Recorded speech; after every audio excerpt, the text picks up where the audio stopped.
People forget Neymar was already 22 by the time he arrived in Europe. They disregard that part of his career as if back then he didn't have half the world convinced he was the single greatest wonder kid of all time. I mean, you have to realize, by then, he had played over 230 games already, with about the same number of goal contributions, as well as winning a total of 72 awards and trophies in just 5 years, including 2 nominations to the Ballon d'Or, which no one playing in South America had ever managed to do. Back then, it seemed Neymar was destined to become a legend. I mean, right from the moment he was born, everything seemed to be on his side. Not only did he have the genetics, with his dad being a footballer as well, but his birthday, the 5th of February, might be the biggest good luck charm when it comes to football. From Cesare Maldini to Gheorghe Hagi, Tevez, and even Ronaldo, it almost seems that if you're born on that date, you're bound to become a footballer. But don't assume things were always easy. All of it could have gone very wrong for Neymar from very early on. When he was just 4 months old, his family was driving to see some relatives when a car swerved into their side of the road, crashing violently into them. As his father regained consciousness, the pain he felt was so bad that he yelled out to the mom that he thought he was going to die. Turns out, he had broken his hip and would even be forced to retire from football following the accident. But if you ask him what ended up scaring him the most, was the moment he realized Neymar wasn't in his seat. He thought he had been ejected from the car, that he had died. But thankfully, the mom ended up finding him under her seat, badly hurt, with blood running down his head, but alive and without a single broken bone. In fact, it would be thanks to his father's obsession for football that Neymar would become as good as he was as early as he did. At just 6 years of age, he was just running in the stands of a futsal pitch when a scout named Betinho, the same man who discovered Rubinho, saw him. Noticing his speed and the precision with which he zigged and zagged between the seats was enough for him to tell that he would be the next great. Immediately contacting everyone he could and landing him at Portuguesa Santista, taking him from the stands to the actual futsal pitch, which would be what would define his iconic playstyle. You gotta realize this, Neymar instantly became a local phenomenon. He was so good, he made the newspapers all the time. People came from far away to watch him. The futsal court was always packed. And ironically, it is said even Rubinho went down there once just to see the kid everyone was talking about. And in a similar fashion, so did another Santos legend, Zito. Actually, oddly enough, he supposedly had been told to go watch him by famous Santos fanatico Alemão, who for some reason had a Santos badge tattooed on his forehead, and well, pretty much everywhere. Moving on. The point is, the moment Zito saw him, he pretty much ran to the president of Santos, telling him not only to take the kid, but to give him a contract and to make it a long one. Because the kid was just 10, and somehow he was convincing enough that despite the fact Santos didn't even have a youth team young enough to accommodate for a 10-year-old, they ended up actually setting up trials and creating one from scratch just so they could sign him. At 11, Neymar was already being paid a wage, and it was serious money. But still, over the following years, it would be in the futsal court that he would make the most waves. You see, he took his school's team to the final of the Copa TV Tribuna. That's like televised youth futsal. Yeah, it's a big deal, and that might just make Brazil the coolest country in the world. Regardless, what would make that game iconic would be the fact that by halftime, with the game tied, the reporters would interview Neymar, and the kid was incredible. Stoic as it gets, he told them he was confident he would win. But once the game restarted, things went wrong for him as his team went behind, which sent him into overdrive. I mean, he literally refused to pass the ball. It was all to the point that when the other team went 2 goals in front, he began literally either shooting from one side of the pitch to the other or just trying to take the entire team on his own.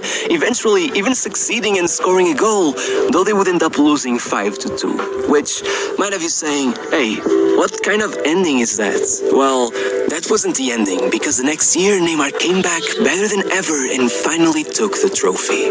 Though that probably meant nothing to him, as by then he was literally flying to Spain to go on trial at Real Madrid. They flew him and his dad. They showed him around, they did everything they could.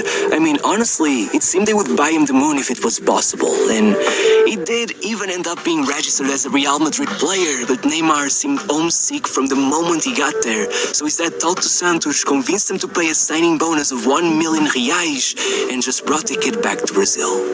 And from that moment on, it just blew up. Over the next 2 years, he began playing with the oldest kids in the academy, despite being just 15, and still managed to outshine everyone so much that he began getting his first call-ups to the Brazil under-17 national team, becoming the most notorious wonder kid in the entire country, prompting Santos to lock him down with a contract shortly after he turned 17 and moving him to the first team where at first he wasn't even supposed to play. But well, guess what happened? He completely demolished his teammates in training, leading the manager to joke about calling him up for the next game with Neymar against his expectations, telling him he was more than ready. Meaning that by the time the match came around with the result tied at 0-0 in the 59th minute, the entire stadium, knowing how talented he was, began calling for Neymar's name, asking the coach to bring him in. And well, he obeyed, and Santos suddenly looked lively again, flipping the game on its head and taking the win. From there on out, he made one more appearance coming from the bench and suddenly had made 15 consecutive starts for the club. And even though over the second half of the season the coach did take a step back when it comes to that, by the end of the year not only had he won the award for Best Young Player at the Paulista Championship, but he had made it to the final of the competition where he went head-to-head with the phenomenon himself, who unfortunately for Neymar scored twice and took the win. Regardless, the following year, with Ganso and Rubinho by his side, Neymar would take it all to the next level, taking the Paulista by storm with 14 goals and 5 assists in 19 matches, but above all, scoring 2 in the final match to give Santos the title and himself the award for Best Player of the tournament. All while going on an even more absurd run in the Copa Brazil, scoring 11 and assisting 7 in just 8 matches, at one point going on a run that saw him get 14 goal contributions in 3 matches, including a 5-goal haul in the final one, eventually taking the title as well as the competition's top scorer award. At just 18 years of age, Neymar was the poster boy of Brazilian football, the face of the Brasileirão. Santos had even rejected the £30 million offer by Chelsea, only convincing Neymar to stay after telling him that the team would be centered around him, at one point even getting Pele on the phone to talk him into staying. But of course, all of this meant he was expected to be called up for the World Cup with Brazil, where we could have seen him line up besides Ronaldinho. But unfortunately, national team manager Dunga robbed us of that possibility by leaving Neymar out of the tournament. Maybe that's something to do with the fact that that was also the year that René Simões referred to Neymar by saying, "We are creating a monster," which he did not mean in a good way. Let me explain. Neymar had become famous for scoring penalties with a paradinha, meaning stopping right before hitting the ball to trick the goalkeeper into diving too early, which pissed him off terribly, with the legendary Rogério Ceni even complaining to the press about it once, which was especially ironic because he too had done it in the past. Regardless, FIFA ended up banning the move, which forced Neymar to adjust, leading him to miss a few penalties, which eventually led his coach Dorival to order him mid-game to let one of his teammates take a penalty instead. But this led Neymar to freak out and begin cursing out the coach from the middle of the pitch, meaning that when René called him a monster, what he meant was a little spoiled brat rather than a monstrous footballer.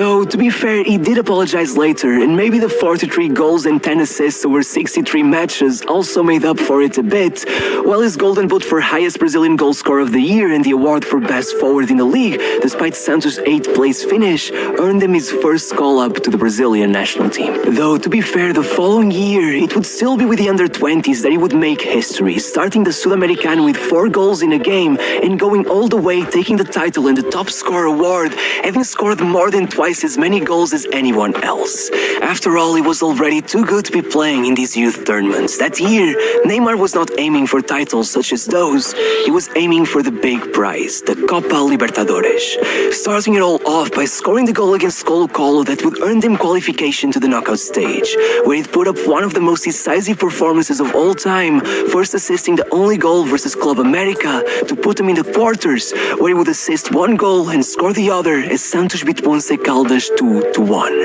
In the semi-finals, the story would repeat itself again as Neymar assisted the only goal in the home leg and then scored the third and decisive goal in their second leg 3-goal draw. And of course, with the final coming their way, Neymar showed up and opened the scoring as Santos would inevitably be named South American champions. The first time they had won the competition since Pele. And of course, do I even need to say it, Neymar was the player of the tournament. And as if these performances weren't iconic enough, on his very next game for Santos, Neymar would put up his most iconic performance ever in the white shirts, going head-to-head with Ronaldinho as he faced Flamengo. Oddly enough, the match would start with 2 goals by Borges, with Neymar assisting the second just 16 minutes into the game, before scoring quite simply one of the greatest goals of all time, just 10 minutes later to put Santos in front 3-0. However, Flamengo wasn't gonna let it go that easy, coming back to tie the match, with Ronaldinho scoring the first and assisting the third. This would already have made the game a blockbuster, but not only have I not mentioned the fact there had already been an open goal miss and a penalty miss, but also the fact that the game was far from over, with Neymar putting Santos in front with another great goal before Ronaldinho led Flamengo to yet another comeback, scoring 2 more to complete the hat-trick. But don't worry about Neymar, he also got a reward for his performance.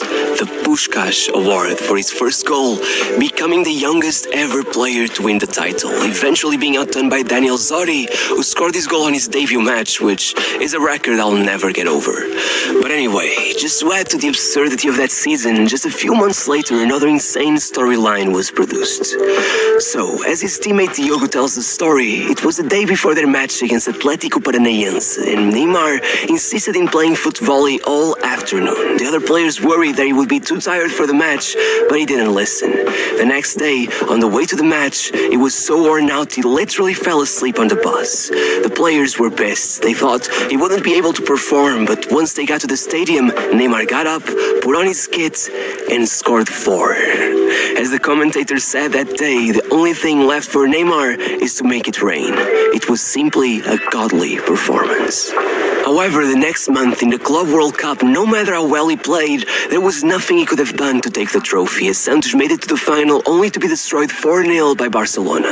At least, he did finish the year on a great note, being nominated for the Ballon d'Or for the first time, immediately going into the top 10 despite the fact he was only the second ever player to get nominated while playing in South America. That's just how impressive his season had been. Regardless, the following year, he didn't hold back either, putting numbers on the board like never before, winning his 3rd consecutive Paulista championship with 20 goals and 8 assists in 18 matches, in an absurd performance that saw him be involved in 74% of the goals scored by Santos in the 7 matches that preceded the final, totaling 13 goals and 4 assists over that period. But please don't get the idea that he could only do this in a regional championship. His numbers in the Brasileirão were pretty much the same, and his most iconic performance of the year even came in the Libertadores once again. So, it pretty much all started when the manager of Bolívar took a jab at him in the pre-match interview, saying, "Neymar, I don't even know who that is." That sentence already angered Neymar, but once Bolívar took the win in the home game played in the famously hostile mountains of Bolivia, it all became much worse, leading him to warn Bolívar that in the second leg, they had it coming for them. And he meant it. Let's just say 6 minutes into the match, Neymar had already grabbed an assist to level the aggregate score. Then 16 minutes after that, he had scored to put Santos in front. And then he let loose and started what was simply one of the greatest sporting humiliations of all time, scoring another 6 minutes later and then assisting one just 8 minutes after that, eventually even assisting one more to total 2 goals and 3 assists for the match as Santos demolished Bolívar 8-0. The biggest win in a Libertadores match since 1970. Unfortunately, 2 rounds later, Santos would be stopped in their tracks by Corinthians, as Neymar's only goal wasn't enough to put them through to the final once again. But at least, he did take the top scorer award, which he still hadn't been able to do. And despite the fact there was more heartbreak coming his way later on as he witnessed Brazil coming out defeated in the Olympic Games after leading them to the final, none of that was enough to stop him from winning the most prestigious award available in Brazil, the Hors Concours, an award that served the purpose of literally taking Neymar out of the competition for any other award, considering him simply too good to even be compared to other players. For a bit of perspective, this award had only ever been given to Pelé, not to Ronaldo, Ronaldinho, or Zico. Only Neymar and Pelé. After all, with 43 goals and 19 assists in 47 matches, What else were they supposed to do? Following one more nomination to the Ballon d'Or, Neymar went into his 5th season at Santos, becoming their first ever player to make it to 5 consecutive Paulista Championship finals, and even being named the competition's best player, despite losing that final match. Then, moving on to the Confederations Cup with Brazil, scoring or assisting in every single match, taking the top scorer and best player awards, as well as the trophy, by defeating the mighty Spain of the early 2010s, ruining their 29-game unbeaten streak. Still, no matter how promising that season was looking to be, having scored 138 goals and provided 65 assists in 230 matches for Santos, winning a total of 6 trophies and more than 70 awards in a span of 4.5 years, the onslaught of millionaire offers by European clubs finally became too much to handle for Neymar, rejecting Chelsea, Real, and Juve in favor of Barcelona. To this day, no one is sure of the real value of his transfer, with Barcelona reporting it as a mere 57 million. However, with Real Madrid president Florentino Perez claiming Santos had asked him for at least 150 million,